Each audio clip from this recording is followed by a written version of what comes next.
Who likes cake? What kind of cakes? Chocolate cake. Any others? Well, I love chocolate. I love German chocolate cake, and I really like cheesecake. Some people might remember the Chase had the tack room. They had this great cheesecake. Anybody ever had that? Oh, it was delicious. But who's ever made a cake? I mean from scratch, not taking a box, and it's a lot of work, isn't it? But you have to follow that recipe because there are specific ingredients that go in at specific times in specific amounts.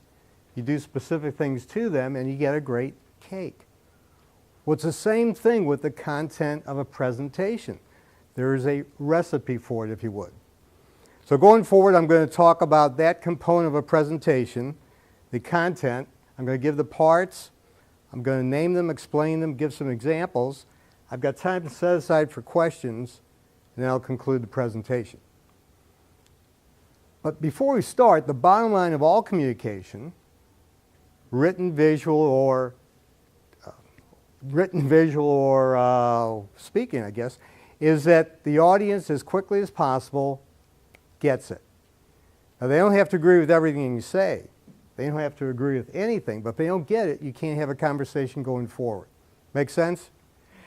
Who's in Toastmasters or had some presentation skills training? Good. Toastmasters is great. Well, we learned in a presentation there are two components, content and delivery. Content is the message. Delivery is presenting that message. Well, today we're going to talk about content. And usually we learn that in content there is an opening, body, and a conclusion. Tell the audience what you're going to tell them, then tell them what you told them. Make sense? What's often overlooked, though, is the title and the introduction, and also how you handle Q&A. We're going to talk about content. And it starts with the title. The title of your presentation should be like the marquee of a theater, the headline of a newspaper article, the spine of a book, or the subject line of an email. Because if the title of the theater doesn't grab you, you won't go in to see it. The headline of the newspaper article, you won't read it. The spine of the book, you won't take it off the shelf. And the subject line of an email, you won't open it.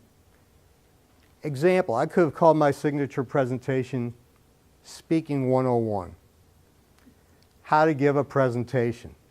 I thought no sweat public speaking has a little more emotion to it. Does that make sense? So the title is extremely important. The introduction, and Ann, thank you for giving me that picture of Bill. A handsome young man, wasn't he? I'll tell you. He had hair too. But the introduction is an integral part of the presentation, and it is not your bio. No one cares where you went to school, how many kids you have, where you went to vacation, what you collect in terms of maybe stamps or rocks. The introduction should be written by the speaker. It should be given to the MC before they present it. It's completely your responsibility as a speaker. And it answers three questions. Why this subject? Why this speaker? And why now? It is not a point to be modest. Because far better a third party says great things about you than you get up because it would seem braggadocious. So in this case, why the subject? Speaking opportunities are business, career, and leadership opportunities. Why this speaker? I've got a lot of experience doing it. And why now? Well, we all agree speaking opportunities are business, career, and leadership opportunities. It's an integral part of the presentation, extremely important. Now, the opening of the presentation should do two things. Should be a strong opening, and then that grabs your attention, and then tell the audience what you're going to tell them. So in this case, hopefully asking who likes cake was sort of a pattern interrupt and got your attention, and then we had the analogy going into the recipe for a presentation, the recipe for a cake. And you tell people what you're going to tell them. Give them the roadmap of what you're going to say so they know what it is. The body of the speech has a formula, and the formula is make a point, tell a story. Make a point, tell a story. 3 to 5 points per speech. So as an example, well, first of all, we love stories, don't we? I mean, we're storytellers. Before there was printing, we used to tell stories to pass on history. I remember being a kid, listening to stories that my grandfather would tell me. Well, now I am a grandfather, so I'm telling those stories. Let me give you an example. If I were talking about the 3 P's of selling, product knowledge, prospecting, and persistence, I would make each of those points and tell a story. And maybe I'm talking about persistence. Don't give up. You know, sales is a process, not an event. And maybe I tell the story about Thomas Edison. The story about Thomas Edison is that it took him 10,000 experiments to invent the light bulb. And a reporter once asked him, so Mr. Edison, how do you feel about having failed so many times? And he said, well, I never did. I successfully found a lot of ways it didn't work. Now that's a great persistence story. Who's heard that story before? I heard it twice in one day. 2 speakers back to back. It's a great story, but it's not your story. Well, the cure for that is to tell your own story. Each and every one of you, we heard some great stories from Karen today. Each and every one of you have your own stories of persistence, overcoming obstacles, swimming upstream when people are coming downstream. And the key is to be, as they say in yoga, talk about yoga, always present and in the moment. And when those stories occur real time, you capture them and put them in the hard drive of your brain, so when you need to make a point and support that with a story, you have that story. Let me tell you a story. One of the things I talk about is that you have to have backups. You have to have some spare tires in case things go south. I'm a Mac guy. I've got this backed up on a thumb drive. I've got it backed up on Keynote, which is the program I use. I've got it backed up in PowerPoint, but Bill's PowerPoint is a different version. I've got it backed up in a PDF. So I've got all bases covered. Plus, I print out my slides. I use mostly images, and I've got it all printed out. Well, here's my story. I'm at the Town and Country Chamber, Fenton Chamber lunch meeting, their chamber. I'm talking about presentations. And I'm on my 10th slide of 21, and the screen looks like this. Well, my computer's working, the projector's working, it's a luncheon meeting, no time to reboot. So I'm thinking, well, I better pull out my spare tire and pull out my spare tire. I had not practiced with it, though. And I'm thinking at the time, this is going to be a great story someday. And it's a good thing I was wearing a black shirt. It was almost big sweat instead of no sweat. Well, I pull out my spare tire and I tell the story. Now I tell that story all the time because it occurred, and that's the key. And we all have those things occurring. Nobody else can tell your story unless you've given them permission. So here's my backup. I always print out these slides. I think it's slide sorter view in PowerPoint. It's light table view in Keynote. And this is a great spare tire to have, but you want to make sure that tire has air in it and practice changing it before you go into the desert. Questions. Let me talk about handling questions. First of all, have you ever been to a presentation and the guy goes, oh my gosh, I got 5 minutes left and 15 slides. Hold on. Anyone ever been there? Yeah. Well, that's why when I opened the presentation, I told what I was going to do. And I said I'll be taking questions before my closing. That's when you should take them. Or if you have a longer presentation than this is going to be, you take them in sections, but you want to limit them. If you take questions as you go along, I'm not that good at time management, but you can mess up your whole presentation. So if in my opening, Jared raised his hand and said, hey Fred, what's the best way to close a presentation? Am I going to answer that? No, you don't want to do that. You want to tell people when you're going to take the questions. And rarely, as I did in my opening, telling them when I was going to take it, do I get hands. And if I do, I say, do me a big favor, write that down. If I don't cover it, be sure to ask me in the Q&A. So it's very important in terms of handling questions, unless you have unlimited time and you can control it. Whoops. Another thing about questions is how you ask for them. This guy's got a question, right? You don't want to say, do you have any questions? Because people are sitting there thinking, yeah, I got questions, but man, nobody else is raising their hand. Maybe I wasn't paying attention. I don't want to embarrass myself. Anybody ever felt like that? A better way to ask is, what questions do you have for me? But making that even better is, what questions do you have for me? When you raise your hand, more hands will go up. But you want to be able to prime the pump too. I always carry a few questions in my back pocket. People are usually a little bit shy about asking questions. Be sure to have those. And you don't want to say, as I did to Dale earlier today, you don't want to say, good question. Because if I say, Tom, good question. Good question. What am I going to say, Karen, if you ask me a question? Better to say, thanks for asking. Or just answer the question. Most people just say, oh, great question, good question. Don't want to do that. When you answer that question, if Kathy would ask me, I look her in the eye, I finish the thought, I move on to someone else, finish the thought, move on to someone else, finish the thought, finish that question. Because if Kathy asks me a question and I look at her during the whole time I'm answering the question, well, she'll have a follow-up question, and I'll answer that. And we're in a conversation. You want to include everyone in that. You don't want to throw it out to the audience. I did that once, and actually it was Chris Robinson came up to me after the presentation and said, can I give you some advice? The problem with throwing it out to the audience, first of all, you're losing control of the meeting. You don't know if they're going to give the right answer. You don't know how long they're going to take. It's best if you don't remember the answer or you don't know it, is to say, I'm drawing a blank right now. If I can't think of that answer before we're finished with the questions, do me a big favor, catch me afterwards, and we'll figure it out. Do not throw it out to someone else. I like that slide. I just made that this morning. All right, now the closing. The closing is the opposite of the opening. You tell people what you told them, and then you have a strong closing. Maybe a motivational quote, a challenge, a call to action, something like that. Well, when I started the presentation, and I gave the order of everything, I said I had time set aside for questions. This is that time. What questions do you have for me? I'm going to ask the first question. Because one of the questions I'm always asked is, why do you take questions now? Because traditionally, the speaker finishes, the host comes up, says, thank you very much. Could you stick around for some questions? And I do. But here's the problem. There's a rule in giving presentations called the law of primacy and recency. The audience best remembers the first and last things they see and hear. That's why you want to have a strong opening and a strong closing.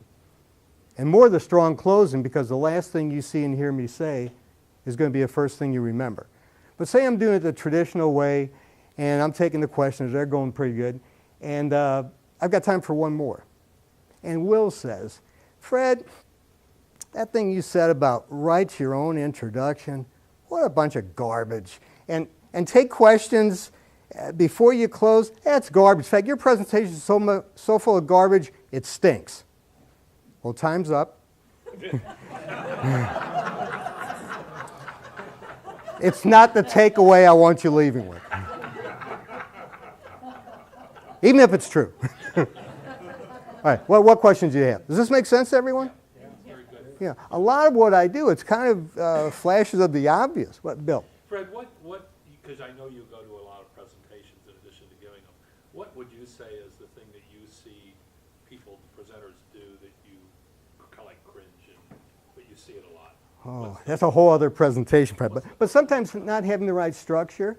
I saw Martin Sheehan speak, part of the Maryville Speaker Series. There was a difference between speaking and acting. I mean, the first thing he did, he said, boy, this is people's greatest fear. And when he was giving his presentation, he was certainly good, but he lost track and he's going through his papers. But when he got into doing some acting, he was outstanding. But if I'm going to give two pieces of advice, the silver nugget for giving presentations and lessening the fear of public speaking is practice, practice, practice. And the golden nugget is speak, speak, speak. There's no easy way. There's no magic pill that helps you do it. Tom. Fred, I've seen a lot of your presentations, and you're image heavy on the slides. Talk about the strategy behind images versus the more traditional. Thanks for asking. It was a good question, too. Oh. All right, we have three learning styles. Visual, that's most people. Auditory, that's second most. And kinesthetic is the third. If you can appeal to two of those, and we're talking about visual, I'm providing the text with my voice, that increases the odds the audience gets it. And let me talk about bullet points for a moment. The problem with bullet points, and I've made all the mistakes, the problem with bullet points is we cannot multitask. Because if I've got bullet points up here, I'm reading here, you're reading here, and there's a disconnect. You don't get it. Bullet points do not reinforce a message. They complicate the message, they confuse the audience, and they conflict with the presentation. I prove this all the time. I've got Steve Jobs' book on my iPad, and I'm listening to the book. I really like it. And I'll think, well, let me check my email. Well, let me surf a little bit. Every time I go back to the book, I have to rewind. Now, blanking the screen, let me mention that. When I blank the screen, where do you look? Yeah. How many presentations have you been to? Presenter didn't have to be there. Lots of them. This is just a tool, and it helps the audience get it. And again, if the bottom line of all communication, verbal, written, or visual, is that we want the audience to get it, that's the way to do it. You know, simple language also. Yes? As a result, after my presentation to the group 3 weeks ago, you came up to me and you said that very thing. You said, you know, first of all, turn off the blank the screen between. I've done that twice, following your advice, and I also bought a remote, and I will tell you the difference is dramatic. Thank you. Well, thank you. I know the first time I did, I guess I was standing a little bit to the side. I mean, the whole audience shifted, and I thought, oh my gosh, this works. And you're right about the remote, because and that's why I brought this, because if I kept going up here and hitting that button, it's very distracting. And the whole idea in the presentation is clean, simple, Zen-like. I take off my name tag. It's clutter. And I learned that because a guy sent me a book to review, and he said, take off your name tag. Gosh, that's Big Fred. That's part of my branding. I can't believe he said that. But watch some TED videos. The lady who spoke last night, Julia Gillard, she was the Prime Minister in Australia, part of the speaker series again. No necklace, no bling, tremendous speaker, but I would suggest to her to improve on, she had this lectern. And she's standing back of the lectern. And she was very animated, because we get into another presentation on delivery, and delivery does trump content. Nonverbal trumps verbal, and she was very animated. Great expressions on her face. And to your point, if you've got these great expressions, and I'm showing things with my hands and body language, and they're looking at the screen because we're drawn to the light, that takes away from it. Jared. Yeah, can you talk about how you practice a little bit? Meaning, do you actually write everything out? No. Do you bullet points? No. Do you No, I use don't. emotions? Thanks for asking. Good question. Well, I use mind maps, and mind maps are a nonlinear visual brainstorming tool. And if you put the pictures up there, it's so much easier. I mean, every one of those images, I can tell you the story. And it's a lot easier to do that way. You know, let me give you an example. I was talking to a lady yesterday. I'm going to coach her. She has a fear of public speaking, and I'm remembering a presentation I give on that topic. And one of the first images, it's a mouth with a zipper over it. And I said, don't get up and tell people you have a fear of public speaking. I've seen people do that. Oh, I hate this. I didn't practice. Well, it's a self-fulfilling prophecy. But if you have the image, I know that story. So I use mind maps to develop, practice, and deliver presentations. Practice into a recorder, practice into a mirror, practice different ways. Because I've heard people talk about they'll videotape themselves, they get real good, and they get up in front of a live audience, and whoa, you know, it's different. Yeah, but practicing is the key. And the example I give, you know, we had the Olympics up in Sochi recently. Does anybody think those great athletes just showed up? No, they dedicated years of their life to that sport. Any other questions? All right, well, I've got a gift for everyone before I close. If you want, I've got the speaker's template, and I'll email it to you. Some of you have this, but just email me, fred@nosweatpublicspeaking.com. I'll email this to you.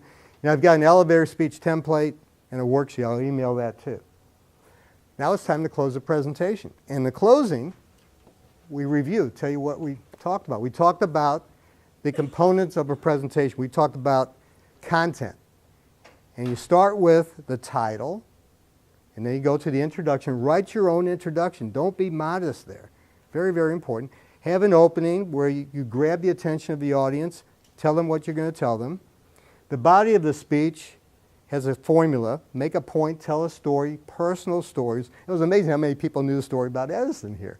Yeah, and I've seen people do. And here again, if I hadn't raised my hand, some people would have been polite and kept their hands down. And then in the closing, review what you told them, and then have a strong closing. So let me close with a challenge and a prediction. Here's my challenge, and it's to each and every one of you. Get that speaker's template. Develop, practice, and deliver your presentation using that template. Do that, and my prediction is this.